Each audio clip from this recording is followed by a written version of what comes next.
Сәлем достар! Бүгінгі сабақтың тақырыбы саяхаттаймыз.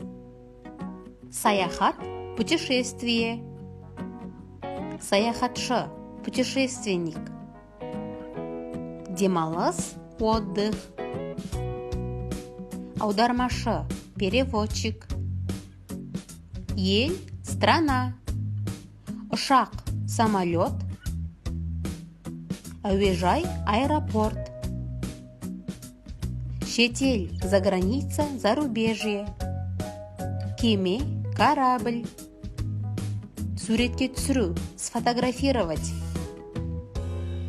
Теңіз, море. Нұрлан мен Әлия саяхаттағанды ұнатады. Олар биыл шетелге барып, жазғы демалысын теңіз жағасында өткізгісі келеді. Ал сіз жазғы демалыста қайда саяхаттағыңыз келеді? Төменге қалдырыңыз.